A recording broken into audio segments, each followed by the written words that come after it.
Okay, dumako na po tayo dito. Medyo na may napansin lang po tayo dito kay Alpotera at LRY na ang company po ni Alpotera, kilala niyo naman po si Alpotera na naglalangis din po ang kanyang puday kay Digong. Okay? Meron pong 42 empleyado po ng bus company ni Alpotera at LRY na ito po ang sponsor ni Digong. Natatandaan niyo po si Alpotera, ulit ko, ang isa sa mga kalaguyo ni Digong na naglalangis ang puday. Kaaway ni Maharlika. Diba? Nagsisisihan po sila ngayon dahil po, sabi ni Maharlika, ginagamit nyo lang si Tatay Digong. Pagkatapos mong gamitin ang katawan ni Tatay Digong, pinicture mo mo butubad, kita betlog na kurduroy. Aray ko. Diba? Meron po silang bus company meron po silang bus company. Yung 42 na dating manggagawa, inasunto ang kumpanya ng bus ni Alpotera at LRY. Aray ko. Ayan po sila. Inasunto po. Bilang Labor Day po, ipapakita ko sa inyo to para sa tribute sa ating manggagawa na naaapi. Ayan po, 42 former employees file criminal complaints versus bus conglomerate. Ito po ang, kilala nyo na yan. Alam nyo naman yung bus na yan eh. Ayan po, itong bus na yan. Ayan. Ayan po, 42 former employees file criminal complaints versus bus conglomerate. Ayan po. Ibig sabihin po, yan pong bus station na yan ni Alpotera at LRY, inireklamo po. Biro nyo po lahat po ng rally ng Mautog, lahat po ng rally ng mga Duterte, sila ang nag-i-sponsor. Pero po sa empleyado nila, napakawalang kwenta pala. Aray po. Okay? Pakinggan po natin ito pong mga hinanaing ng mga empleyado.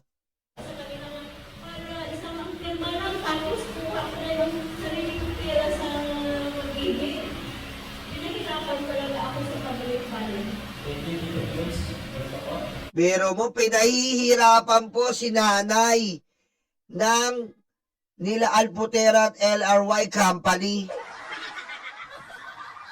Pero po kung magbigay po si Alpotera sa mga vlogger niya 500,000 each. 500,000 each po magbigay ng pera sa mga vlogger niya. Pero sa mga ordinaryong manggagawa sa bus company, putik, gipitan, men. Aray ko. Sa pa. Kilala niyo to si Atty. Barry. And if they don't, they were made to pay a price. Nakita rin ng ilan sa kanila kung paano ginamit ang puwersa at kapangyarihan to take over Balabar Transit Incorporated's control during the time of Rodrigo Duterte. Based on the recollection of some of these employees, there were... Narinig niyo po, based on the time of Rodrigo Duterte.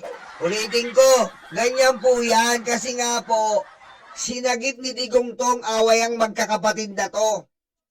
4 versus 2. Yung 4 po ang yung 4 po ang kinulong ni Digong.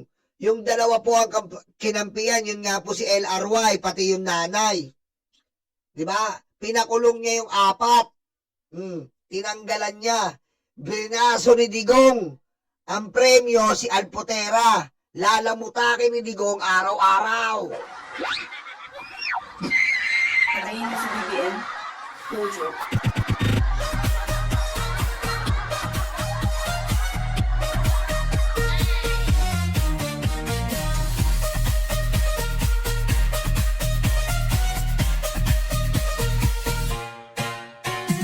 Diba, natatandaan nyo?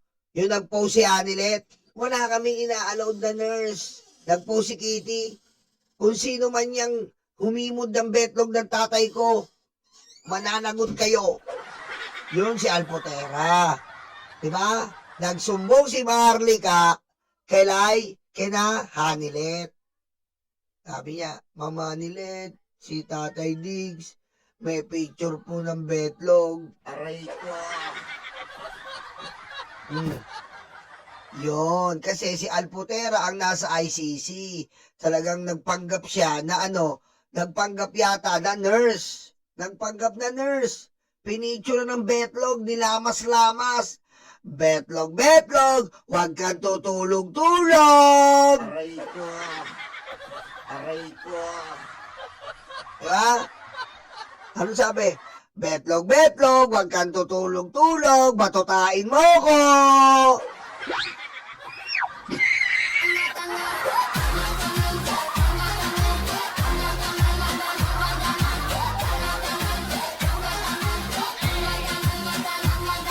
Aray ko. Diba? Oh, yun, nabatuta. Nalaman ni Anilet ngayon. Nag-post si Anilet. Wala akong inaalaw na nurse na pwedeng humima sa betlog ng jowa ko. Hindi pwede asawa, jowa lang eh. Wala akong inaalaw na nurse na pwedeng umawak sa jowa ko. Sabay post ni Kitty. Kung sino man nagpapakalat dyan ng maling balita tungkol sa betlog ng tatay ko, hindi ko kayo palalampasin. Aray ko. Away. Ngayon, ganun pala sila Alputera hanggang sa nagtayo sila ng tay ina mo naman, tay kami naman, ina mo naman, na susuporta kay Digong. Tingnan nyo, hindi nila mapapirma doon si Anilet at Kitty. Hindi pumipirma doon. Hindi pumipirma. Pansinin nyo? Hindi pumipirma si Anilet at Kitty doon. Bakit? Eh kay Alputera yun eh, tsaka kay LRY. Sa kalaguyo ni Digong. Aray ko.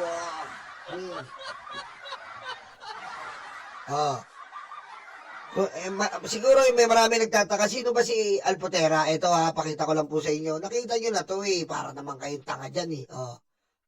Ito ayan si Alputera. Ayan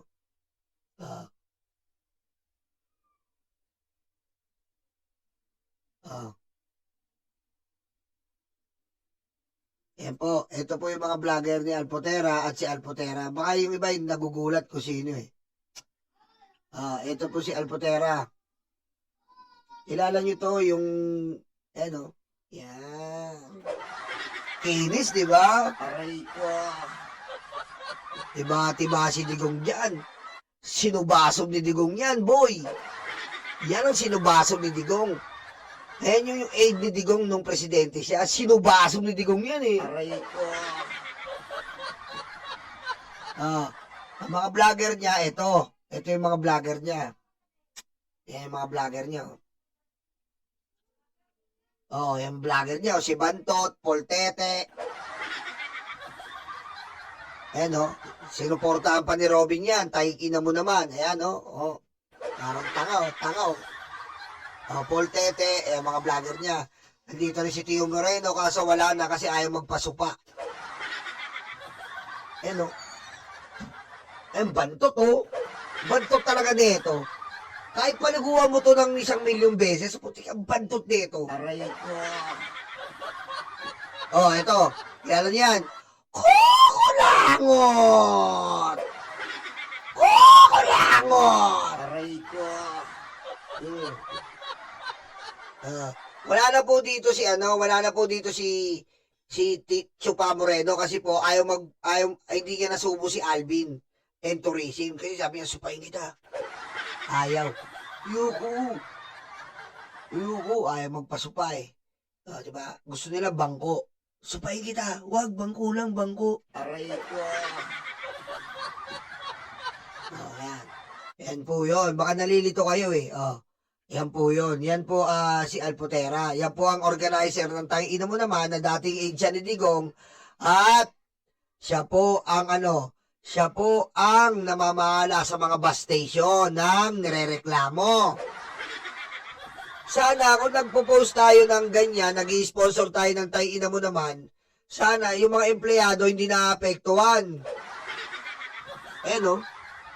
Kinis, no? Makinis, sinubaso ni Digong yun eh. Ulala. Aray ko.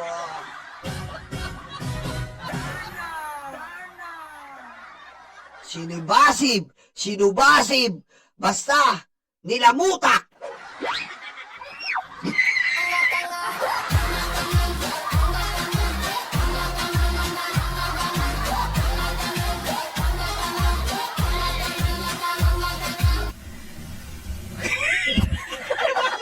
Papakinggan natin to. na ginamit ang puwersa at kapangyarihan to take over Balacar Transit Incorporated's control during the time of Rodrigo Duterte. Okay, tama. During the time of Rodrigo Duterte, ginamit po nila ang kapangyarihan.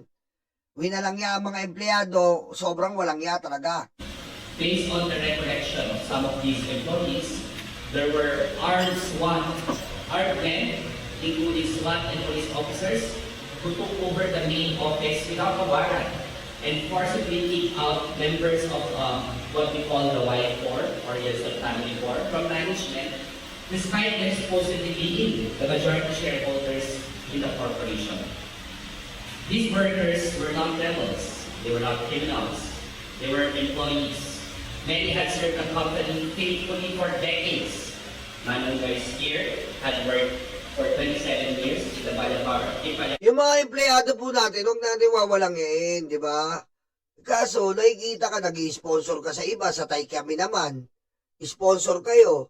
Nag-i-sponsor kayo sa mga pagtitipo ng mga Duterte, yung mga stage, ini-sponsoran nyo.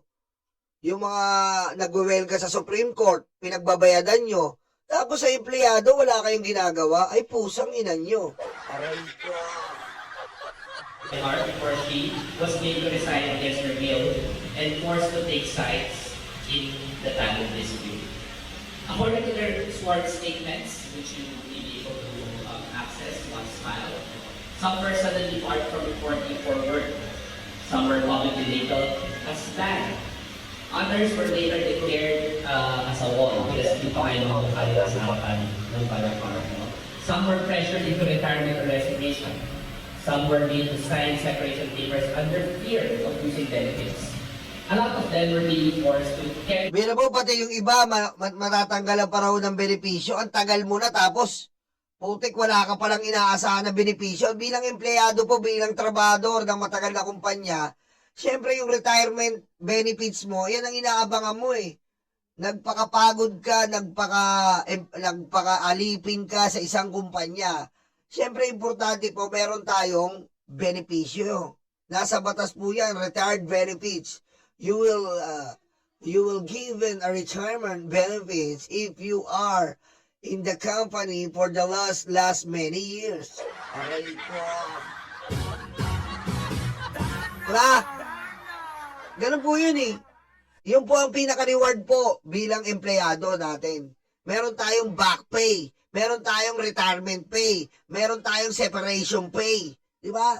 Kaya yung mga asawa natin, hingan natin yan ng separation pay. Kailangan pag nakipag-iwalay na tayo sa mga asawa natin, separation pay! Aray ko. Pagaling mo sa BBM, no joke.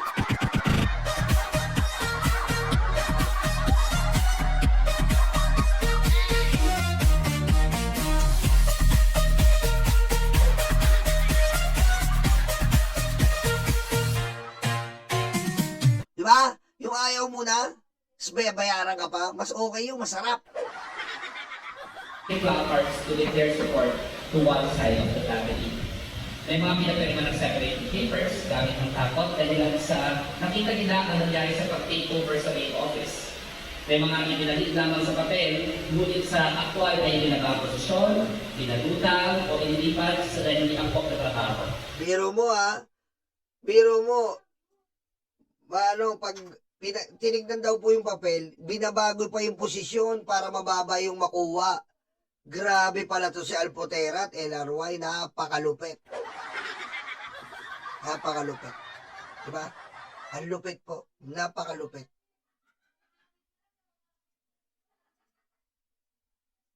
This is not just illegal dismissal, and we'd like to clarify that. It is great Illegal dismissal po ang kaso, grabe. coercion when fear and force are used to make those to make them choose sides at the cost of losing their jobs. Malinaw, ang mga manggagawa po ito ay gusto lamang sana magpatuloy sa trabaho. Hindi nila piniling tumigil, hindi nila piniling makisawsaw sa away pamilya. They were casualties of an internal family feud because they were the easiest victims. Laborers should not be as vulnerable as that. That is why we call criminal complaints for grave coercion under Article 286 of No, criminal complaints, grave coercion. Pero mo, ang babait mo sa vlogger mo, 500,000 each, tapos sa sariling empleyado nyo, walang niya. Ang pangit po nun. Tandaan nyo po sa mga nagpapatrabaho dyan, tandaan nyo, huwag kayong mabait sa iba. Mas mabait kayo mismo sa mga tumutulong mismo sa'yo. Nung nagbibigay sa bibig mo ng pagkain, yung mga empleyado mo, mali mo yan. Diba? Kasi, yan ang nagbibigay, sa'yo tulong sa'yo. Nagmamalasakit sila sa'yo, pero sila tingnan nyo. Grabe advice, penal code.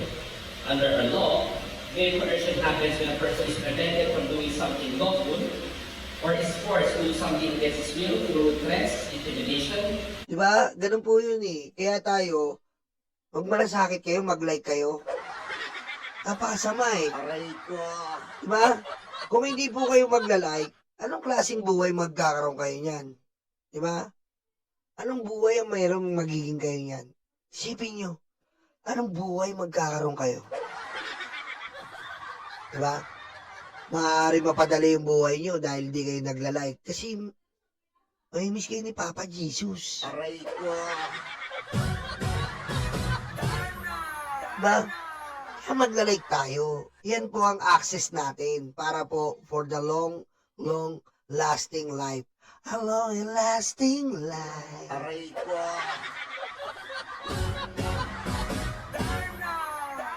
Yan po Ayan po si Alpotera at LRY. Tungkol po ito sa pagiging walang nga nila sa kanilang mga empleyado. Mabuti sa mga Duterte, sponsored, spoiled ang mga Duterte sa kanila. May pabaspa sila kay Basting Tabingi. May pa-rally sila, sponsored sa Supreme Court. May patay ina mo naman na papirma. Pero sa sariling empleyado ng bus company, nga!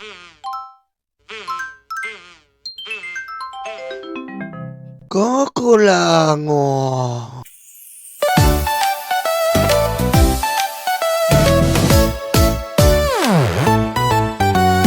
Tanggap, tanggap, luga, luga, DDS, DDS. Dating yung white karton, dating yung white karton. Duterte, Duterte. Tanggap, tanggap, luga, luga, DDS, DDS. Dating yung white karton.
ang DDS. Puro fake news ang DS. Mga troll farm, mga tae.